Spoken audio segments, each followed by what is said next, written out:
nama saya Muhammad Raihan dan teman saya Putih Parulila. Saya Anggun Sari. Saya Yuni Roktapiani. Saya Sulistira. Saya Wida Mustika Dwi Maharani. Kami di sini akan mempresentasikan makalah fisika 3.9 dan 3.11. Gun.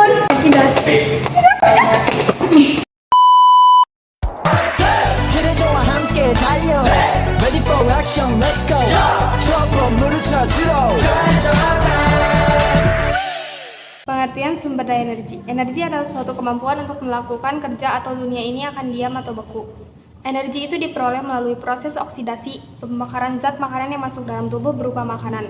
Kegiatan manusia lainnya dalam memproduksi barang dan transportasi, dan yang lainnya memerlukan energi yang diperoleh dari bahan sumber energi atau sering disebut sumber daya energi. Sumber daya energi adalah sumber daya yang dapat diolah oleh manusia sehingga dapat digunakan bagi pemenuhan kebutuhan energi. Sumber daya energi dapat dibedakan menjadi dua. Yang pertama, sumber daya energi tak terbarukan seperti minyak bumi, batu bara, gas alam, bahan bakar nuklir. Dan yang kedua, sumber daya energi terbarukan. Contohnya adalah tanah, air, udara, dan sinar matahari.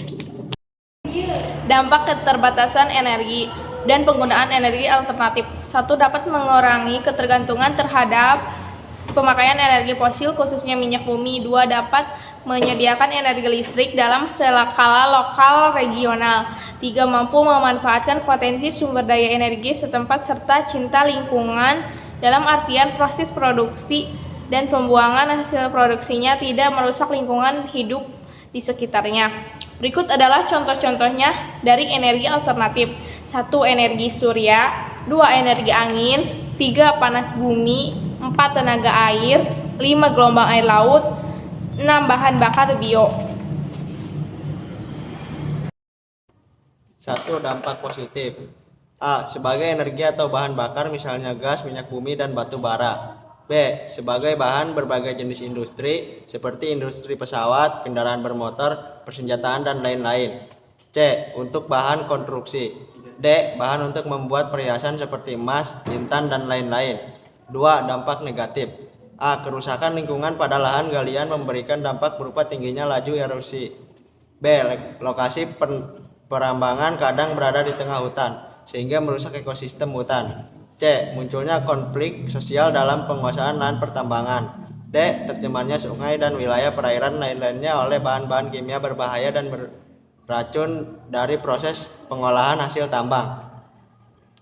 D. Proses pembangkitan energi listrik. Proses pembangkitan tenaga listrik adalah proses konversi tenaga primer atau bahan bakar atau potensi tenaga air menjadi tenaga mekanik sebagai penggerak generator listrik, dan selanjutnya generator listrik menghasilkan tenaga listrik.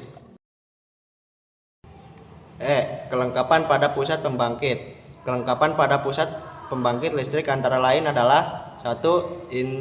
Instalasi sumber energi atau energi primer, yaitu instalasi bahan bakar untuk pusat pembangkit termal atau instalasi tenaga air. 2. Instalasi mesin penggerak generator listrik, yaitu instalasi yang berfungsi sebagai pengubah energi primer menjadi energi mekanik sebagai penggerak generator listrik. 3. Mesin penggerak generator listrik dapat berasal dari kettle uap berserta turbin uap, mesin diesel, turbin gas, dan turbin air. 4. Instalasi pendingin, yaitu instalasi yang berfungsi mendinginkan instalasi mesin penggerak yang menggunakan bahan bakar. 5. Instalasi listrik, yaitu instalasi yang secara garis besar terdiri dari 3 bagian. A. Instalasi tegangan tinggi, yaitu instalasi yang digunakan untuk menyalurkan energi listrik yang dibangkitkan generator listrik. B. Instalasi tegangan rendah, yaitu instalasi pada peralatan bantu dan instalasi penerangan. C. Instalasi arus searah, yaitu instalasi baterai, aki, dan peralatan pengisiannya serta jaringan arus searah terutama yang digunakan untuk proteksi, kontrol, dan telekomunikasi. F. Jenis-jenis pembangkit listrik. 1. Pembangkit listrik tenaga hidro. Pada dasarnya, suatu pembangkit listrik tenaga hidro berfungsi untuk mengubah potensi tenaga air yang berupa aliran air yang mempunyai debit dan tinggi jatuh untuk menghasilkan energi listrik. A. Pembangkit listrik tenaga air. Pusat listrik yang menggunakan tenaga air atau sering disebut pusat listrik tenaga air atau PLTA pada pusat listrik tenaga air, energi utamanya berasal dari tenaga air, energi primer. Tenaga air tersebut menggerakkan turbin air dan turbin air memutar generator listrik. Pusat listrik ini menggunakan tenaga air sebagai sumber energi primer. Cara kerja PLTA. Air dari tandon atau sungai masuk pada turbin melalui penstok untuk memperbesar tekanan hidrostatis. Katup pengaman berguna untuk mengatur aliran air yang masuk ke headrace tunnel, juga untuk menghentikan aliran air. Energi potensial air menggerakkan turbin sehingga menghasilkan energi gerak yang dikonversi menjadi energi listrik oleh generator. Energi listrik dari generator ini diatur dan ditransfer oleh main transformer agar sesuai dengan kapasitas transmission line atau tegangan daya dan lain-lain untuk dibagikan ke rumah-rumah. B. Pembangkit listrik tenaga mikrohidro.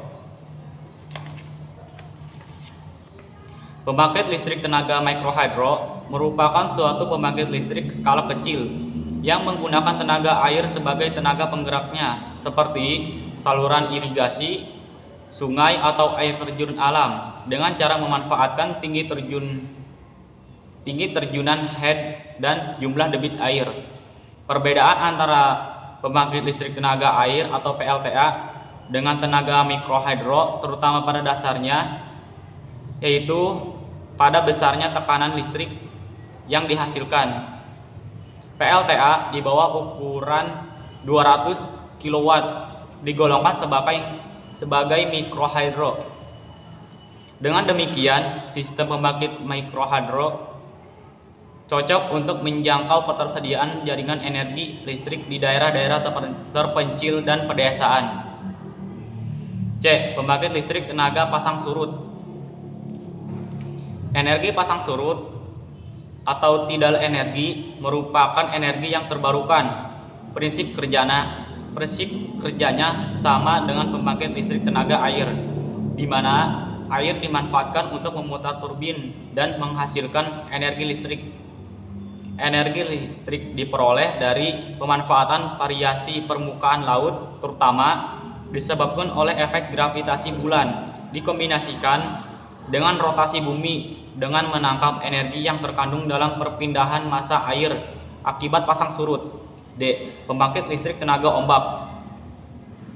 Ombak merupakan gerakan air laut yang turun naik atau bergulung-gulung. Merupakan energi alternatif yang dibangkitkan melalui efek gerakan tekanan udara akibat fluktuasi pergerakan gelombang.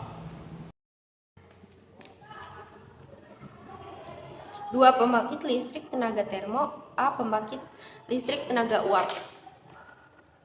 Pembangkit listrik tenaga uap menggunakan bahan bakar batu bara, minyak atau gas sebagai sumber energi primer. Untuk memutar generator pembangkit listrik menggunakan putaran turbin uap. Tenaga untuk menggerakkan turbin berupa tenaga uap yang berasal dari ketel uap.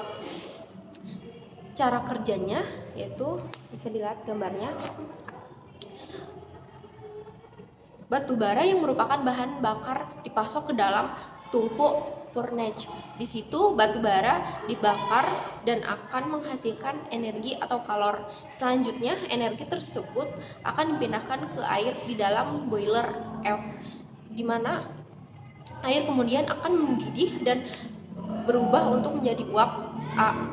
Uap mempunyai suhu tinggi dan tekanan tinggi ini akan dialirkan ke turbin. B. Di dalam turbin, uap akan melewati sudut-sudut turbin yang kemudian akan memutar poros untuk menggerakkan generator. C. Dan menghasilkan listrik. Uap yang telah melewati turbin selanjutnya akan masuk ke dalam kondensor D, di mana uap tersebut akan didinginkan dan berubah bentuknya kembali menjadi cair.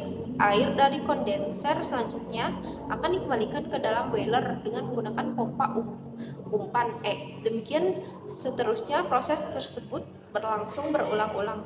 karena proses tersebut berulang dan menggunakan uap sebagai media untuk memindahkan energi, maka proses ini disebut dengan istilah siklus uap atau dikenal juga dengan istilah siklus Rankine. B. Pembangkit listrik tenaga gas. Pada pusat listrik tenaga gas, energi primer berasal dari bahan bakar gas atau minyak. Untuk memutar generator pembangkit listrik menggunakan tenaga penggerak turbin gas atau motor gas. Gas berasal dari dapur tinggi, dapur kokas, dan gas alam. Siklus PLTG berawal melalui udara yang masuk ke kompresor. Kompresor yang berfungsi menaikkan tekanan udara, kemudian memasukkan udara ke dalam ruang bakar combustion room bercampur dengan bahan bakar gas atau BBM. Pembakar di ruang pembakar menghasilkan gas bersuhu tinggi dan bertekanan sehingga dapat memutar turbin gas. Turbin yang berputar mendrive generator berputar. Luaran sistem tersebut menghasilkan produksi listrik dan setelah itu gas akan dibuang ke atmosfer melalui stak terobong asap. C. Pembangkit listrik tenaga diesel. Pada pusat pembangkit listrik tenaga diesel, energi primer berasal dari bahan bakar minyak atau bahan bakar gas. Untuk memutar generator pembangkit listrik menggunakan tenaga pemutar yang berasal dari putaran diesel. D. Pembangkit listrik tenaga gas dan uap. Pembangkit listrik tenaga gas dan uap merupakan kombinasi antara PLTG dan PLTU. Gas buang yang dihasilkan PLTG dimanfaatkan untuk menghasilkan uap oleh ketel uap. Uap yang dihasilkan digunakan sebagai turbin uap, dan turbin uap selanjutnya memutar generator listrik. E. Pembangkit listrik tenaga panas bumi. Energi panas bumi, geothermal energy, sudah dikenal sejak ratusan tahun lalu dalam wujud gunung berapi, aliran lava, sumber air panas maupun geyser. Pada mulanya, uap panas yang keluar dari bumi tersebut hanya dimanfaatkan untuk tujuan harvesting. Baru pada awal abad ke-20, seiring dengan kemajuan ilmu, pengetahuan, dan teknologi, serta dimakluminya keterbatasan sumber energi minyak, maka mulai dipikirkan pemanfaatan energi panas bumi untuk keperluan yang lebih komersial. Pada tahun 1913, pembangkit listrik tenaga panas bumi pertama dengan kapasitas 250 kWh berhasil dioperasikan di Italia.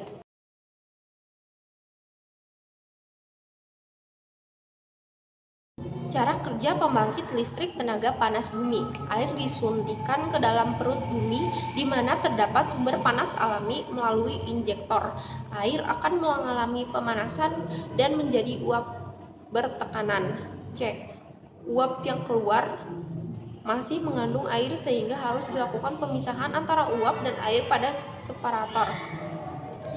Dari sini, uap kering akan menuju turbin dan selanjutnya menjalankan generator untuk digunakan sebagai pembangkit listrik. Sedangkan airnya akan menuju tangki pendingin untuk didinginkan melalui sistem pendinginan udara. Kemudian disuntik lagi ke dalam sumber panas bumi. PLTN pada dasarnya sama dengan PLTU, hanya saja ruang bakar PLTU diganti dengan reaktor nuklir yang menghasilkan panas kalor. Dalam reaktor nuklir terjadi proses fission. Pada proses fission ini timbul panas yang digunakan untuk menghasilkan uap. Proses fission adalah proses di mana suatu unsur diuraikan menjadi unsur-unsur lain yang jumlah masanya lebih kecil daripada massa uranium yang diuraikan. Selisih massa ini adalah massa yang berubah menjadi energi panas. Dalam reaktor nuklir sesuai dengan rumus E sama dengan mc². Inti uranium ditembak dengan neutron sehingga pecah menjadi inti xenon dan inti strontium. Selain itu terjadi pula pelepasan neutron dari inti uranium yang ditembak tersebut. Lalu selanjutnya adalah pembangkit listrik non-konvensional. Pembangkit listrik non-konvensional umumnya masih dalam tahap riset sehingga belum merupakan pusat listrik. Khusus untuk pembangkit listrik tenaga surya, sudah banyak dibangun di tempat-tempat yang jauh dari jaringan PLN dengan memanfaatkan energi matahari. Pembangkit listrik non-konvensional ini adalah yang pertama ada pembangkit listrik tenaga surya. Gambar 2,9.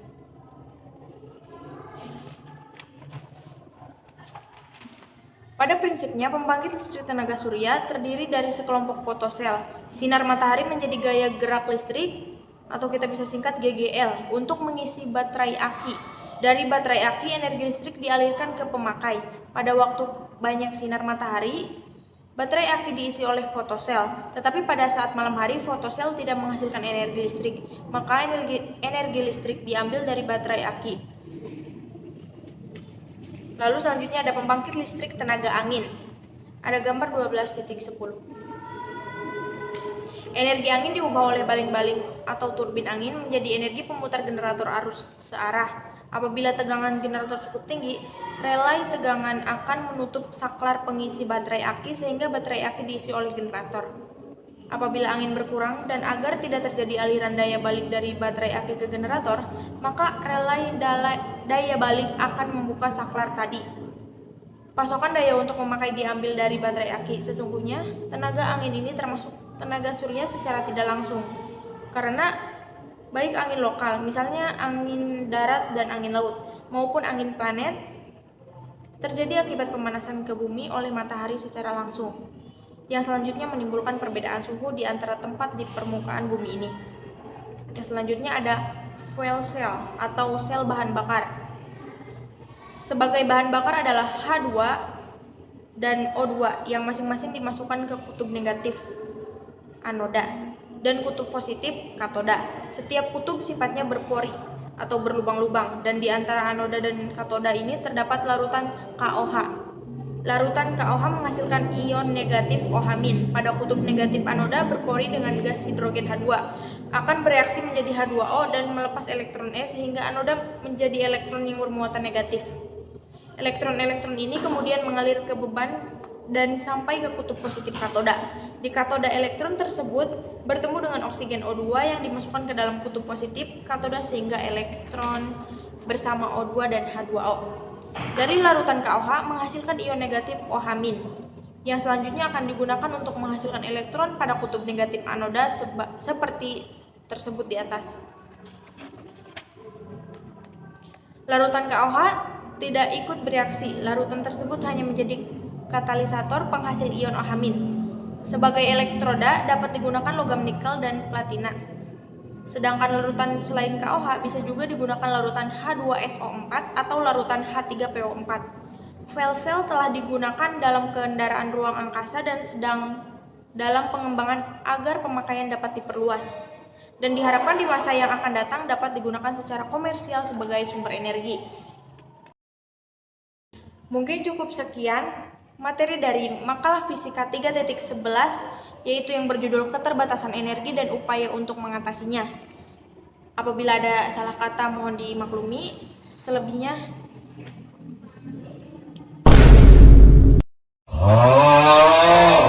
ditutup. Wabillahi taufiq wal hidayah. Wassalamualaikum warahmatullahi wabarakatuh.